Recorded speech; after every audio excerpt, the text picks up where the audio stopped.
பொதுவாக புளிப்பு சுவை கொண்டது. அமிலங்கள் பொதுவாக கொண்ட பொருட்கள். சரியாப்பா? அதே மாதிரி அரிக்கக்கூடிய தன்மை கொண்டது. என்னென்ன அரிக்கக்கூடிய தன்மை? சாதாரண பாத்தீங்கன்னா இந்த நமக்கு தெரிஞ்ச ஒரு அமிலம் இருக்கக்கூடிய பொருள் பாத்தீங்கன்னா தக்காளி. தக்காளி சாதாரணமா தக்காளி எப்படி இருக்கும்? சாப்பிட்டீங்கன்னா வெறும் தக்காளி சாப்பிட்டு வந்துருக்கீங்களா? என்ன செய்யும்? சாப்பிட்டேன் வேற என்ன செய்யும்? நாக்கு உட்படும் இல்லையா? அன்னத்தோட உட்பகுதியில் லேசம் சொரசொரப்பு இருக்கும். தக்காளி சாப்பிட்டு நீங்க பண்ணி பாத்துருக்கீங்க இல்லையா? வெறும் தக்காளி சாப்பிட்டீங்க என்ன செய்யும்? அப்படியே லேசம் உள்ள அரிக்கு லேசான அரிப்பு ரொம்ப லேசா அரிச்சு பாத்தீங்களா? உதற்காலியா உதவி நாட்டில் லேச சின்ன அரிப்பு பார்க்கும். சரியா? அதுக்கு காரணம் தக்காளி இருக்கக்கூடிய ஆக்சாலிக் அமிலம். என்ன அமிலங்க? ஆக்சாலிக் அமிலம் அப்படின்னு சொல்லக்கூடிய அமிலம். சரியா? ஆக்சாலிக். சரியாப்பா? ஆக்சாலிக் அமிலம் சொல்லக்கூடிய அமிலம் இருக்கிறதுனால தக்காளி சாப்பிட்டு லேசன் செய்யும், அரிக்கிற மாதிரி இருக்கும். அதே மாதிரி பாத்தீங்கன்னா இந்த செம்பு பாத்திரங்கள் என்ன செம்பு பாத்திரம் பொண்ணால பழைய பாத்திரம் வச்சிருப்பாங்களா இல்லையா? அந்த பாத்திரங்கள்லாம் விளக்குறதுக்கு என்ன செய்வாங்க? புளியே பெரும்பாலும் பாத்தீங்கன்னா புளியை தண்ணி போட்டு புளி போட்டு தேய்ப்பாங்க. எதுக்கு என்ன செய்யறாங்க? அதுல இருக்கக்கூடிய படிவங்களுக்கு இல்லையா? நம்ம காப்பர் ஆக்சிஜன் சேர்த்து காப்பர் ஆக்சைடு அப்படிங்கிற சேர்ந்து உண்டாயிருக்கும். அதான் லேசா ஒரு மாதிரி பழங்கள் இருப்பாங்கன்னு இந்த புளியை என்னது புளியை அரிக்கும் தண்ணி கொண்டுதானுங்களா? அதனால என்ன செய்வாங்க? புளியோட போட்டு அப்படியே தேய்க்கிறப்ப அந்த மேலாளுக்கு அழுக்கு இருக்கா இல்லையா? அந்த படலம் இருக்கா இல்லையா? இந்த காப்பர் ஆக்சைடுங்கிற படலம் என்ன செஞ்சிடும்? வெளியே வந்து சரியா? இதே மாதிரி எல்லா அமிலங்களுமே அரிக்கும். ஒரு சில அமிலங்களுடைய அரிக்கும் ரொம்ப அதிகமா இருக்கு. அந்த அமிலங்களை நம்ம என்ன சொல்றோம்? வலிமை மிக்க அமிலங்கள் சொல்றோம். வலிமை மிக்க அமிலங்களுக்கு எடுத்துக்காட்டு சல்பூரிக் அமிலம், ஹைட்ரோகுளோரிக் அமிலம், ஹைட்ரோகுளோரிக் அமிலம், கந்தக அமிலம். சரியா? கந்தக அமிலம் அல்லது சல்பூரிக் அமிலம். சரியா? ஹைட்ரோகுளோரிக் அமிலம் மற்றும் நைட்ரிக் அமிலம். முகத்துல ஆசிட் சொல்றாங்களா இல்லையா?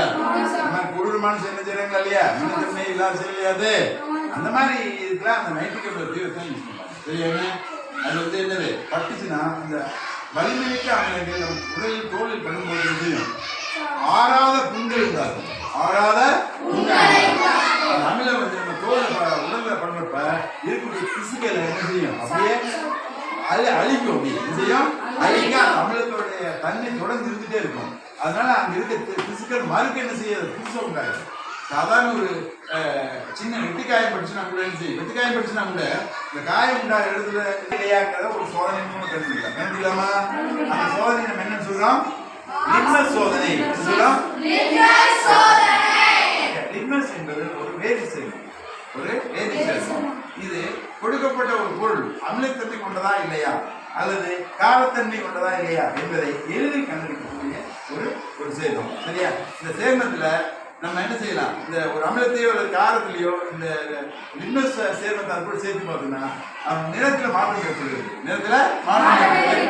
லிட்மஸ்ல பொதுவாக 2 வகையான லிட்மஸ் இருக்குது. ஒன்று சிவப்பு லிட்மஸ், இன்னொன்று நீல லிட்மஸ். சிவப்பு லிட்மஸ், நீல லிட்மஸ் அப்படின்னு 2 வகையான லிட்மஸ் இருக்கு. சரியா? இப்ப ஒரு ஆள் எடுத்து பார்ப்போம். என்ன லிட்மஸ் என்ன இதுங்க? எடுப்போம். ஒன்று எடுப்பாங்க இருக்காங்க நெருங்கி எடுப்பா. ஒரு லிட்மஸ் தனியாக எடுத்தாங்க.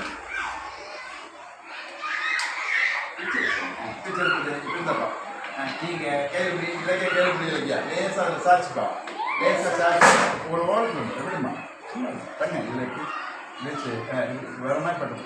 கீழே சும்மா விட. அவ்வளோதான். அதில் வச்சுட்டியா? அப்படியே இருக்கு. காமி பாப்பா. அதாவது 2 பக்கத்து காமி. எப்படி இருக்கா? நேராக ப்ளூ லிட்மஸ் ப்ளூ கலர் இல்லையா? நல்ல சிவப்பு மாதிரி இருந்தாப்பா. நல்ல சிவப்பு மாதிரி இருக்கு இல்லையா? இந்த தக்காளி இருக்கக்கூடிய ஆக்சாலிக் அமிலம் தக்காளியில இருக்கு. தக்காளியில சாறு வந்து ஒரு அமிலத்தன்மை உண்டு. தெரிஞ்சுட்டுமா?